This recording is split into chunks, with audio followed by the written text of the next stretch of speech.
어느 권사님이 저에게 목사님, 시간이 얼마나 빨리 가는지 모르겠습니다. 돌았으면 주일이고 돌았으면 주일이고, 그런데 저는 너무 행복합니다.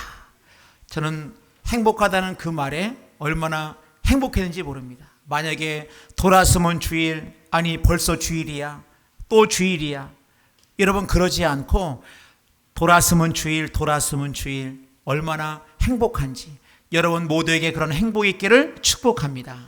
여러분, 이 시간이라고 하는 거 참 빨리 지나갑니다. 그래서 시편에 보면은 순식간에 날아간다 이런 표현을 했습니다. 우리가 이야기할 때도 쏜살같이 지나간다. 쏜살, 이 활시위를 떠나는 화살처럼, 이 화살이 활시위를 떠나면 쏜살처럼 확 빨리 지나가는 것처럼 여러분, 이 화살이 날아가다가 뒤로 돌아서는 일이 없습니다. 그러니까 시간이 금방 지나간다. 시간은 흘러간다.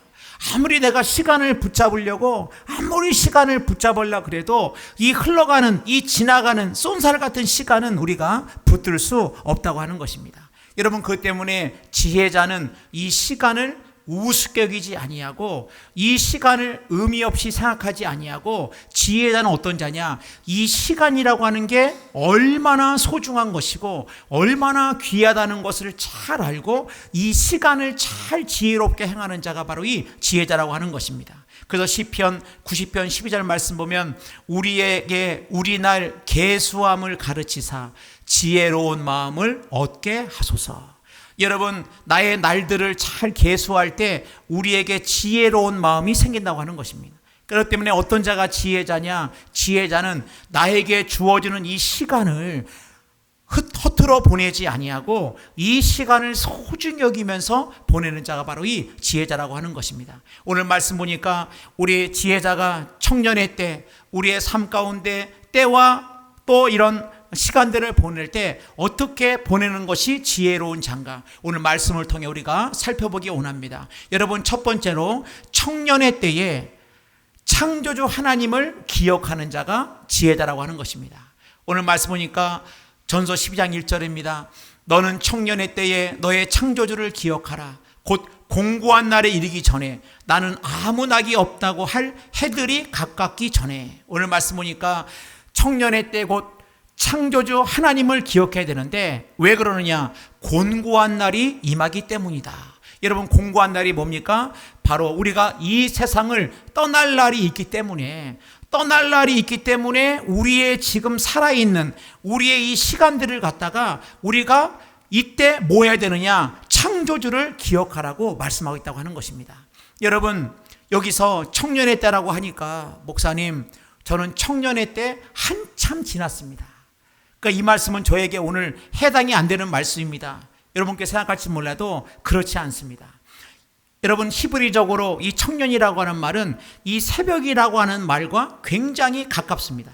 그래서 성경에 보면은 새벽 이슬 같은 청년이다, 그런 말씀이 나오는 것은, 여러분 생각해 보세요. 새벽은 뭡니까? 새벽은 이제 동이 트고 새로운 시작을 하는 게 새벽 아닙니까?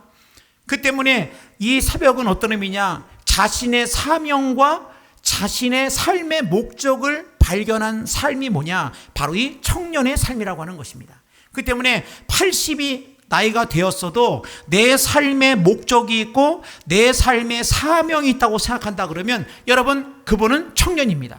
그러나 20대라 할지라도 내가 사는 삶의 목적도 모르고 내가 사는 삶의 사명도 모른 채 그냥 그렇게 아무런 목적과 사명 없이 그냥 주어진 대로 산다고 한다면, 여러분, 그것은 아무리 나이가 20, 30대라 할지라도 청년이 아니라고 하는 것입니다. 여러분, 그 때문에 우리는 모두는 뭡니까? 우리 한번 옆 사람 축복하겠습니다. 팔팔한 청년이십니다. 옆 사람들에게 팔팔한 청년이에요. 예, 팔팔한 청년이세요. 그런데 여러분, 이 곤고한 날이 이르기 전에 우리가 이제 깨달아 알아야 된다는 거예요. 곤고한 날이 이를 때쯤 어떤 일이 벌어지느냐? 전서 12장 3절입니다. 우리의 육체를 갖다가 집으로 비유했어요. 그런 날에는, 곤고한 날이 이를 때, 그런 날에는 집을 지키는 자들이 떨 것이며, 여기에서 집을 지키는 자, 이것은 뭐 경비원 말하는 거 아니겠습니까? 집을 지키는, 이 말은 손과 발로, 손으로 지킨다, 발로 지킨다. 이 말은 뭐냐면 곤고한 날이 일 때쯤에는 손과 발이 떨릴 것이다. 힘 있는 자들이 구부러질 것이며, 여러분 집에 힘 있는 게 뭡니까? 대들보, 기둥 아닙니까? 대들보가 우리 인간으로 치면 이 허리, 이 대들보가 구부러진다. 점점점 이 허리가 구부러진다는 것입니다. 맷돌질하는 자들이 적음으로, 우리 육체의 맷돌질을, 뭐가 우리의 인체 가운데, 몸 가운데 맷돌질입니까? 치아. 치아가 우리 음식을 잘 이렇게 이제 씹어가지고 하는 것처럼 맷돌질하는 자들이 적다. 이 치아가 이 옛날 같지 않다는 겁니다. 창들로 내다보는 자가 어두워질 것이며, 이제 눈이, 밝은 눈이 점점 어두워진다는 거예요. 여러분 점점 기분이 안 좋아지십니다. 보니까 기분이 안 좋았어요. 길거리의 문들이 닫힐 것이며, 이 말은 뭐냐면 우리가 늘 이제 말에 힘도 있고 말도 막 하는데, 이제 공고한 날이 이르기 때쯤 되면 뭐냐, 이게 이제 말이 이제 힘이 없어지고 맷돌 소리가 적어질 것이며, 입맛이 떨어지고, 이제 그렇게 젊을 때 그렇게 맛있는 것들이 먹어도 그 옛날에 그 맛이 나지 않을 것이고, 새의 소리로 말미암아 일어날 것이며, 그러니까는 젊을 때는 그냥 눕기만 하면 잠을 잤는데, 이제는 공고한 날이 가까울 때면 잠이 안 온다는 거예요. 새 소리가 조금만 부스럭부스럭거려도 잠이 깬다고 하는 것이고, 음악하는 여자들은 다 쇠하여질 것이고, 이게 뭐냐, 소리가 옛날 같지 않다는 겁니다. 좀 됐습니다마는 제가 우리 오후 예배 때 성악가가 될 뻔했던 목사님을 모신 적이 있습니다. 성악가는 아닌데 성악가가 될 뻔했어요. 우리 이정호 목사님인데 그 오후 예배에 나와가지고 이제 말씀을 전했는데, 이 목사님이 제가 한 25년 전쯤 만났을 때 찬양을 들었는데, 야, 이 찬양이, 아니 목사님이 어떻게 그렇게 찬양을 잘하지? 막 그렇게 할 정도로 막 너무 은혜스러웠거든요. 그 제가 이제 몇 년 전에, 얼마 되지 않듯 몇 년 전에 목사님 모시고 말씀을 전하고 오후 예배 때 목사님 한번 찬양해 달라니까 목사님 찬양하셨습니다. 그런데 얼마나 삑사리가 나고 쇳소리가 나고, 근데 끝나고 그러더니, 야, 황 목사, 내 목이 옛날 같지가 않다. 이게 소리가 이게 옛날 같지 않다는 겁니다. 또한 그런 자들은 높은 것을 두려워할 것이요, 높은 데가 이제, 이 옛날에는 높은 데 그냥 벌떡벌떡 올라갔는데 이게 어지러울 것이고, 길에서는 놀랄 일도 많고 놀랄 것이고, 살구나무가 꽃이 필 것이며 메뚜기도 짐이 될 것이며, 정욕이 그치리니 이는 사람이 자기의 영원한 집으로 돌아가고 조문객들이 거리로 왕래하게 됨이니라. 이 말이 뭡니까? 우리의 인생 가운데 공고한 날이 임한다는 겁니다. 그럴 때 보면 이 공고한 날이 임할 때쯤 될 때 어떤 일이 또 일어나느냐, 12장 6절 말합니다. 은줄이 풀리고 금그릇이 깨지고 항아리가 샘 곁에서 깨지고 바퀴가 우물 위에서 깨지고, 이 말이 뭡니까? 금그릇, 항아리, 바퀴 다 내가 소중하게 여겼던 것들입니다. 은그릇이, 여러분, 금그릇 얼마나 소중히 여기겠습니까? 그렇게 소중하게 여겼던 그 그릇들, 금그릇들이 아무것도 아닌 게 된다는 거예요. 내가 그렇게 애지중지하고 내가 이거 하나 내가 소유하기 위해서 내가 많은 대가를 치렀던 내가 소중한 물건들이 아무것도 아닌 것이 된 게 뭐냐? 곤고한 날이 임할 때라고 하는 것입니다. 제가 보니까 가장 구두를 제가 많이 본 게, 필리핀의 대통령 부인이었던 부인이 그 구두를 갖다가 이제 보여주는데, 그 구두가 몇 켤레냐? 그때 제 기억으로 3,000켤레. 3,000켤레의 구두가 쫙 있는데, 그 구두가 그냥 어디 그냥 시장에서 산 구두가 아니라 하나하나 그게 보통 구두가 아닙니다. 3,000켤레가 다 있습니다만은, 여러분, 공고한 날이 뭡니까? 3,000켤레 구두? 슬리퍼보다도 못하다고 하는 것입니다. 여러분, 우리의 인생 가운데 우리가 이 땅을 살아갈 때 우리의 삶에는 공고한 날이 임한다는 거예요. 그렇다고 한다면 지금 내가 오늘 이 시간과 내가 하나님 앞에 공고한 날에 이르는 이 시간까지, 우리의 이 시간 동안에 우리는 어떻게 살아야 되느냐? 창조주 하나님을 기억한다는 거예요. 그래서 창조 하나님을 기억한다는 말이 뭐냐면은, 여러분, 창조주 하나님께 인생의 목적과 목적을 두라고 하는, 목적지가 뭐냐? 하나님께 목적을 두는 겁니다. 그 때문에 하나님을 묵상하고 하나님께 목적을 두는 인생이 창조주 하나님을 기억하는 겁니다. 우리가 인생의 길을 걸어갈 때 이것을 모르면 어떠냐? 그 인생이 방황을 하게 돼요. 사람이 자기의 갈 길을 모른다 그러면, 내가 지금 어디로 가고 있고 내가 지금 목적지가 어디라는 걸 모른다고 한다면, 사람은 방황하거나 사람은 모든 삶 가운데 우왕좌왕할 수밖에 없다고 하는 것입니다. 내가 하나님을 바라보며 말씀을 따라 사는 삶, 여러분 이것이 창조주를 기억하는 삶입니다. 사람은 내가 무엇을 보느냐가 그 사람의 걸음을 결정해요. 내가 이쪽을 보고 걸어가면 나는 그쪽으로 가게 되어 있는 것이고, 내가 이쪽을 보고 걸어가면, 이쪽의 목표를 걸어가면 그쪽으로 가는 것입니다. 그 때문에 우리가 늘 기억하려면 뭐냐? 다른 것이 아니고 창조주를 기억하는 것은 하나님을 바라보고 하나님의 말씀을 따라 사는 길이라고 하는 것입니다. 그래서 말씀하고 있습니다. 예레미야 10장 23절 말씀 보면, 여호와여 내가 알거니와 사람의 길이 자신에게 있지 아니하니 걸음을 지도함이 걷는 자에게 있지 아니하나이다. 여러분, 사람의 길이 자기에게 있지 않다. 걸음을 지도하는이 걷는 자에게 있지 아니하니라. 여러분, 그 때문에 우리가 걷는 이 사람의 길이라고 하는 것, 이 길이 내가 걷는 이 각각의 소신과 그 다음에 철학을 가지고 걷는 것이 아니고, 어떤 자가 지혜로운 자냐? 하나님을 바라보고 하나님을 기억하며 따라가는 자가 여러분 창조주를 기억하며 사는 사람이라고 하는 것입니다. 방황 없이 사는 게 아니에요. 그냥 허둥지둥 사는 게 아닙니다. 그냥 열심히만 사는 게 아니라 지금 내가 가는 길이 어떻게 가는 길이 바른 길인가, 그것을 갖다가 늘 묵상하며 사는 자가 지혜로운 자라는 겁니다. 그래서 잠언 14장 12절입니다. 어떤 길은 사람이 보기에는 바르나 필경은 사망의 길이니라. 여러분, 때문에 우리가 이 땅을 살아갈 때 그냥 사람들이 간다 그래가지고 그 길로 우 따라가면 안 된다는 겁니다. 사람들이 그쪽 사람은 그쪽 방향으로 많이 간다고 그냥 무조건 따라가는 것이 아니라, 내가 지금 따라가는 길이 하나님을 목적지로 하나님을 따라가는 길인가, 여러분 늘 나 자신을 돌이켜보고 나 자신을 갖다가 살펴보는 자가 바로 이 창조주를 기억하는 자의 모습이라고 하는 것입니다. 여러분, 창조주를 기억할 때 어떤 일이 벌어지는 겁니까? 우리가 바로 다 피조물이라는 것을 알게 된다는 거예요. 하나님은 창조자이시고 나는 피조물이기 때문에 피조물은 하나님의 통치 아래 살 때 가장 행복하고 가장 복되다고 하는 것입니다. 그 때문에 하나님의 통치를 받는 사람은 하나님을 신뢰하고 의지하고 내어 맡긴다고 하는 것입니다. 잠언 3장 5절입니다. 너는 마음을 다하여 여호와를 신뢰하고 내 명철을 의지하지 말라. 창조자 하나님을 기억하는 사람은 자신의 명철을 의지하지 않는 겁니다. 어떤 사람이 지혜로운 사람입니까? 하나님, 나는 지혜롭지 못합니다. 하나님, 나는 어리석습니다. 하나님, 나는 무능합니다. 그 때문에 지혜로운 하나님께 묻고 지혜로운 하나님께 답을 구하고, 지혜로운 하나님, 또 내가 능력이 무능하기 때문에 하나님께서 나에게 힘을 달라고 나가는 자, 바로 그가 지혜로운 자라고 하는 것입니다. 잠언 3장 6절입니다. 그러기에 너는 범사의 그를 인정하라. 그리하면 내 길을 지도하시리라. 하나님을 인정하는 그 사람에게 하나님께서 그 걸음을 인도해 준다고 말씀합니다. 사람은 여러분 할 수 있는 게 있고 할 수 없는 게 있습니다. 지혜로운 사람은 할 수 있는 것과 할 수 없는 것을 잘 구분하는 자가 바로 이 지혜자라고 하는 것입니다. 보면은 이 소하고 말하고 보기보다 수영을 잘한다 그래요. 그러니까 저수지 같은 데다가 소하고 말하고 이게 물에 빠지면은 이 말은 얼마나 이게 이 발에 힘이 좋은지 소보다 한 두 배 정도 되는 그런 수영 실력을 갖고 있고, 소도 굉장히 등치가 큰데 아주 수영을 잘한다고 합니다.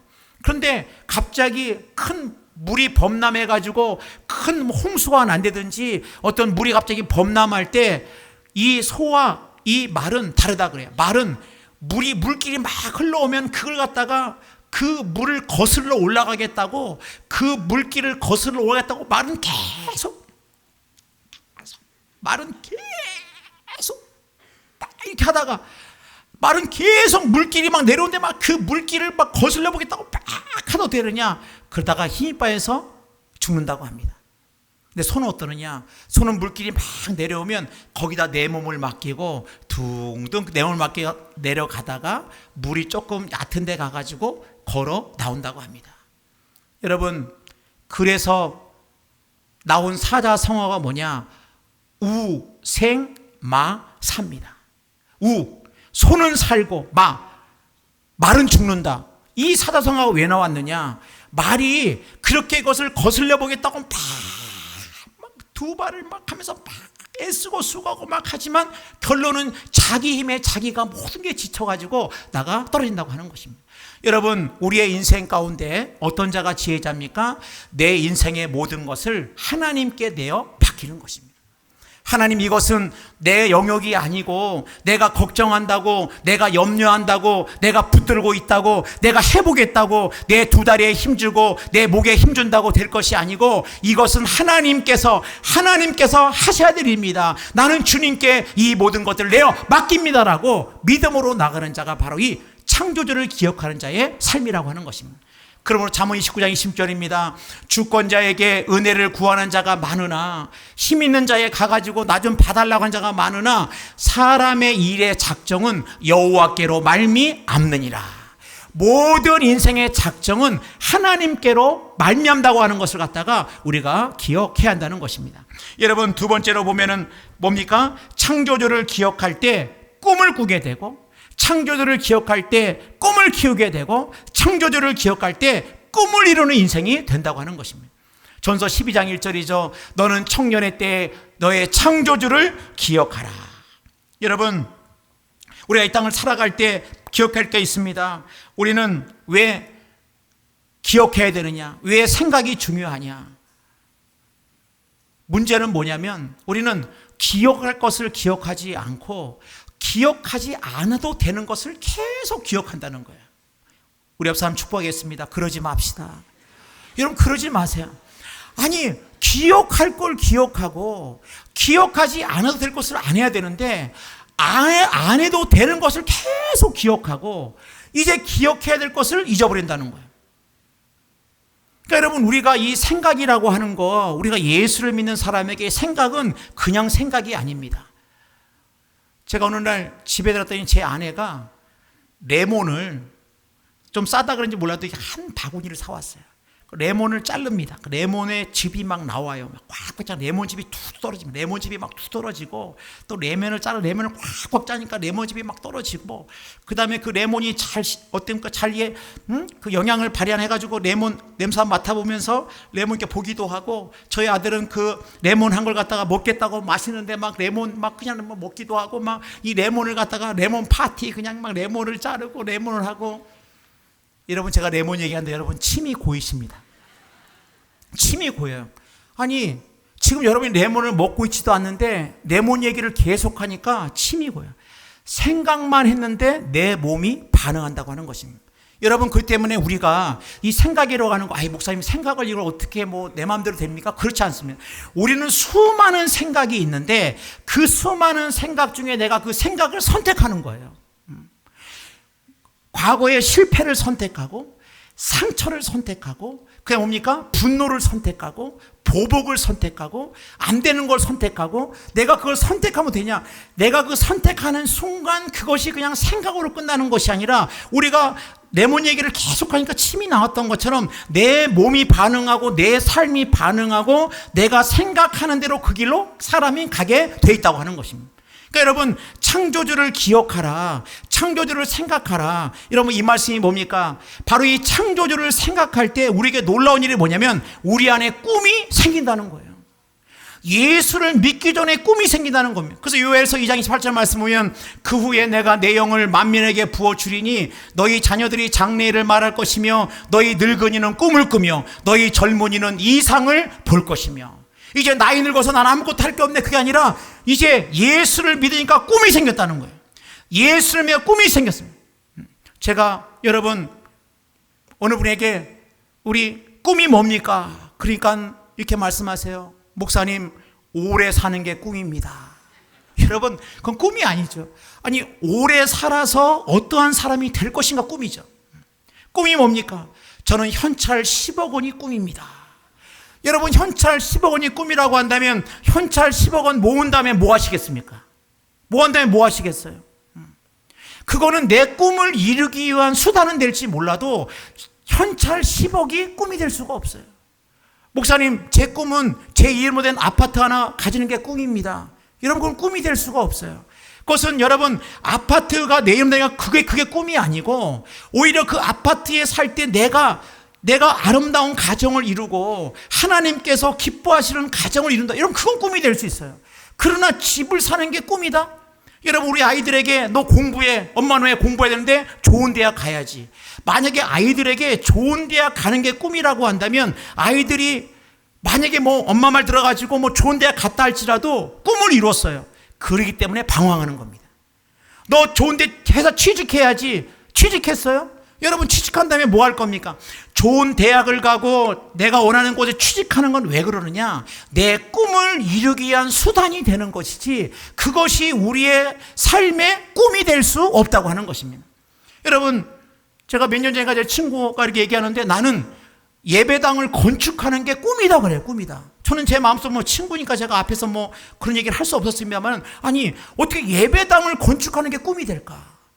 여러분, 건물을 짓는 게 꿈이 될까? 오히려 진정한 꿈이라고 한다면 이 예배당에서 예수를 모르는 영혼들이 예수를 믿고 하나님을 찬양하고 인생의 길을 방황했던 인생들이 하나님을 찬양하며 온전한 예배를 드리는 것이 꿈이고 아름다운 찬양을 드리는 것이 꿈이지, 여러분, 그 어떤 것이 그런 꿈이 과연 진정한 꿈이겠느냐? 그것은 꿈이 아니고 수단은 될지 몰라도 우리의 꿈이 될 수 없다고 하는 것입니다. 꿈은 뭡니까? 여러분의 꿈은 뭡니까? 여러분, 예수를 알게 되면 하나님의 꿈을 꾸게 된다는 거예요. 예수를 알게 되면 예수님이 한 영혼을 그렇게 사랑하시고 한 영혼을 위하여 예수님은 십자가에 못 박혀 죽기까지 사랑하신 예수의 꿈이 우리의 꿈이 된다고 하는 것입니다. 그래서 여러분, 예수님이 오신 것은 이 꿈을 이루기 위해 오셨어요. 마태복음 20장 28절입니다. 인자가 온 것은 섬김을 받으려 함이 아니라 도리어 섬기려 하고 자기 목숨을 많은 사람의 대속물로 주려 함이니라. 예수님은 인기를 얻기 위해서 이 땅에 오시지 않았습니다. 많은 사람들이 호산나 호산나 예수님을 갖다가 높였지만 예수님이 이 땅에 오신 삶의 예수님의 꿈은 그것이 아니었습니다. 예수님은 친히 십자가에 못 박히시로 말미암아 죄인을 구원하고 하나님의 나라의 백성을 삼으시는 것이 우리 예수 그리스도의 꿈이었다고 하는 것입니다. 그럼 여러분, 우리의 꿈은 뭡니까? 하나님 내게 주신 가정, 내게 주신 건강, 내게 주신 물질, 내게 주신 시간, 나와 함께하는 사람들, 이 모든 것들을 통하여 하나님의 꿈을 이루는 자가 되게 하여 주옵소서. 주의 복음이 5대양 6대주에 전파되는 것이 나의 꿈이 되게 하여 주옵소서. 나를 만나는 사람마다 예수를 모른다고 한다면 그가 예수 믿고 하나님을 찬양하는 그런 놀라운 그런 꿈이 내 꿈이 되게 하여 주옵소서. 하나님, 우리 교회가 건강한 교회가 되어서 민족과 세계와 열방에 하나님의 말씀을 증거하는, 하나님이 수많은 영혼들이 주께로 돌아오는 그런 환상과 꿈이 나의 꿈이 되게 하여 주옵소서. 여러분, 이것이 바로 꿈이라고 하는 것입니다. 여러분, 우리의 수단이 결코 우리의 꿈이 될 수 없다고 하는 것입니다. 그 때문에 여러분, 목사님, 저에게는 꿈이 없어요. 여러분의 꿈이 뭡니까? 제 꿈 현찰 10억 그거 하려고 그랬는데 목사님 그거 꿈이 아니라고 그러니까 갑자기 내 꿈이 뭔가? 나 그냥 우리 아들 그냥 대학 가는 좋은 대학 그렇게 꿈이었는데 그것도 꿈이 아니라니까 뭐가 꿈이지? 내가 그냥 넓은 정말 펜트하우스 같은 거 그거 하나 내가 한번 장만하는 게 내가 꿈이었는데 꿈이 뭐냐고 그러니까 그 꿈이 아니라는데 그럼 꿈이 뭐지? 여러분, 여러분들의 꿈이 뭡니까? 사람은 꿈이 없으면 시간을 낭비하게 되고 꿈이 없으면 대충 살게 되고 꿈이 없는 사람은 방황하게 되어 있습니다. 그 때문에 하나님의 꿈은 나로 하여금 하나님이 꿈꾸시는 그 꿈을 향해 가는 사람은 나의 삶을 끌어가고 그 꿈이 나를 아침에 눈을 떠서도 너무 행복, 내가 이뤄낼 꿈이 있기 때문에 아침에 눈을 떠 너무너무 행복하고 사람들은 저렇게 힘들게 저렇게 힘든 곳에서 어떻게 일하고 계시냐 그렇게 할지 몰라도 그 일의 현장을 통해서 하나님께서 내게 주신 꿈을 이루기 위해서 사는 사람은 어떠한 상황에서도 기쁨과 감사가 넘치고 내가 지금 하나님의 나라의 꿈을 이루고 있는 자라고 하는 그 놀라운 믿음과 은혜가 넘쳐난다고 하는 것입니다. 그래서 29장 잠언 18절입니다. 묵시가 없으면, 묵시는 하존인데 히브리어로 하나님의 계시, 하나님 비전입니다. 비전이 없으면 백성이 방자히 행하거니와. 이 말이 뭡니까? 꿈이 없기 때문에 방자히 행한다. 자기 멋대로 살고 시간을 낭비하고 대충대충 살고 자기가 얼마나 중요한 사람인지도 알지도 못한 채 내 인생의 걸음걸음이 내가 한 발짝 한 발짝 딛는 것이 얼마나 소중한지를 모른 채 그냥 방자히 행하고 아무것도 생각 없이 행하고 남들 가니까 따라가고 남들이 저렇다니까 저렇게 가고 아무 생각 없이 사는 거 왜 그러냐? 꿈이 없기 때문에 그렇습니다. 여러분, 그러므로 우리는 창조자 하나님을 기억할 때 우리 가운데 하나님의 꿈이 나의 꿈이 될 때 하나님께서 그 꿈을 이루기 위하여 하나님께서 우리에게 원하시는 것들도 저는 하나님이 주신다고 믿습니다. 하나님의 꿈을 위해서 여러분 살아갈 때 그게 가장 행복한 길이고 그게 가장 축복의 길입니다. 우리 옆사람 축복하겠습니다. 더 이상 방황하지 맙시다. 방황할 게 없어요. 여러분의 꿈이 하나님의 꿈이 여러분의 꿈이 되기를 주님의 이름으로 축복합니다.